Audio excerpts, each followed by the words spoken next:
Good afternoon, everybody. Uneducated Economist here. So I thought I'd talk a little bit about silver today. A silver coin turned up at work. Now, I do retail sales for a living, so occasionally, and it's very occasionally now, we'll get a silver quarter or a silver dime or something like that will pop up in the change.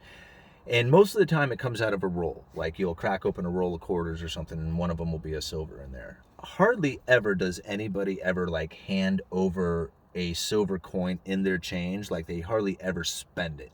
But it has happened in the past where I've had people actually put down a silver quarter and spend it, all the same with the rest of the change. And I don't say anything. I just let them spend it, and then I put it into the till and I buy it out because, I figured if they don't know it's silver, then they don't really care if they have it or not.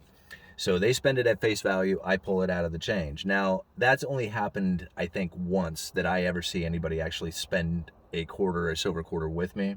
Most of the time that I find them, I'm usually cracking them out of a roll. And we crack open a lot of rolls at work. I mean, we're doing, quite a few of them every single day. And lately, it's been brand new stuff. It's like all uncirculated change that is coming through. A lot of the pennies, though, some of the pennies have been coming in, the older stuff. So I pull all the copper out of those ones too when I get the chance. But anyway, a silver coin came in today. Somebody had spent one, not with me, but with one of the other workers there, Jenny, and she says, "Hey, I got this coin," and I said, "Wow, that's pretty cool. You know how much you could buy with that back in the day?" And so we got to talking about silver quarters. Now she got a silver dime, but we were talking about silver quarters. And I said, "Look here, go to Coinflation. You can look up and see what the prices were." And I said, "That's pretty interesting. Look what a silver quarter would sell for today. The silver content in silver quarter is worth $4.49 in one of these pre-64 quarters." And I said, "Well, that's pretty interesting. That ad that we saw from 1978 had 2x4 eights selling for 59 cents each. If you had two quarters today, 50 cents from 1964, the silver content would be worth around $9, the same as a 2x4 today. $8.55 is what a 2x4 sells for." So you see where I'm getting at, guys? 50 cents of silver, like two quarters, would probably buy you at least one 2x4 pretty consistently throughout history, even when the prices are astronomically high like they are now. Most of the time, you could probably get more for a quarter or for 50 cents. But it really got the wheels turning, and I said, "Yeah, I remember Grandpa talking about buying a gallon of gas for a quarter. You just have to have the right quarter." And so Jenny's looking down at her dime, and I said, "Well, look it up. How much is it on Coinflation?" And so we look it up, and it's like, $1.57 or something like that. I can't remember exactly what it was. And I said, "That's pretty cool. So you got $1.57 worth of metal there inside of a dime." I said, "That's a pretty good return on just a 10 cent swap, And she just pulled out a dime out of her pocket and pulled it out of the till. And she says, "Yeah." She says, "You want to buy it?" And I was just like, "Sure. How much you want for it?" And she goes, "I don't know." And I was just like, "Well, I'll buy you a candy bar."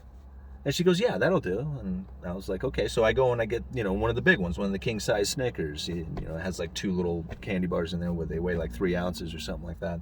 So it's the big candy bar. And I laid it down and I made the purchase with the cash in my pocket. And she hands me the dime and I hand her the candy bar. And I was like, "Look at that. You can still buy a candy bar for a dime. You just have to have the right dime." Right? So check it out. It's this Mercury guy from 1944. So they still turn up. This customer spent one, didn't realize what they had. And I was able to trade it to Miss Jenny for a candy bar. So for a single dime, you can get a candy bar if you know the right connections, the right people, and you have the right dime. Something else a while back, I mean, this one really tripped me out. My wife, who works at a grocery store, she was able to get two silver eagles, American silver eagles, I think they were from the 90s. Very worn. They were tattered. It looked like they've been rolling around in somebody's pocket since the 90s. But somebody spent them as dollars. American silver eagles, they are legitimately $1. I mean, it's legal tender. And it says $1 right on it. And somebody went down there and bought a pack of cigarettes and used those two American silver eagles as currency and spent them as if they were dollars. not realizing that they had well over $50 worth of metal. So it's, this stuff is important to learn. I mean, change will pass right through your hands and not even realize it. Some valuable stuff. Silver goes up to $250 an ounce. This thing would be worth what? $15. Not a bad return for 10 cents. And since I just like collecting coins, I didn't mind giving Jenny a candy bar for it. I think about like saving into the future.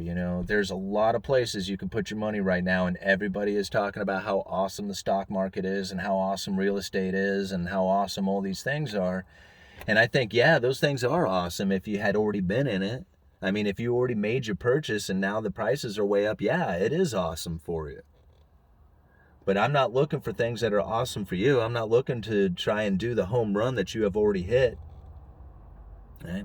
I'm just trying to preserve my wealth, and I'm looking for things that have very little downside risk to it. And I find it in silver. Silver right now has very little downside risk. And if you dollar cost average, you just buy a little bit every single month, even if it goes down from here, it's not going to go down a terrible amount. A huge hit would still be pretty small, considering, what it's done over the past 20 years, 30 years.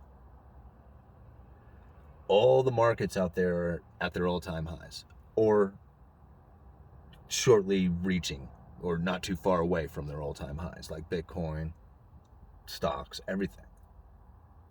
But silver is still 50% under its all-time high. 50%. Is there anything out there that you can think of that you can find that's 50% from its all-time high, set back in 1980? If you're looking for a place to preserve your wealth, are you looking for things that are continuing to grow up, or are you looking for things that are going to have very little downside risk? I mean, yeah, everybody's wanting their investments to go up. Everybody is. But I am really, really wanting to preserve my wealth and to not lose my savings. And that's where I find silver is the best place to go. I knew the prices were going to come down. I knew it. I knew a few months ago. I said it on George Gammon's show. I said there's going to be a price decrease in the silver. I know it's going to happen. It is too hot, too happy, too happening of an item right now for the prices to stay elevated like this. They are going to come down. And as the dollar increases in strength, the dollar index, you're starting to see the price of silver coming down. And when it comes down, I'm getting in. All right. I guess that's all I have to add to that. Thank you, Jenny, for trading this here dime for a candy bar. I really appreciate it. Uneducated Economist, you guys let me know.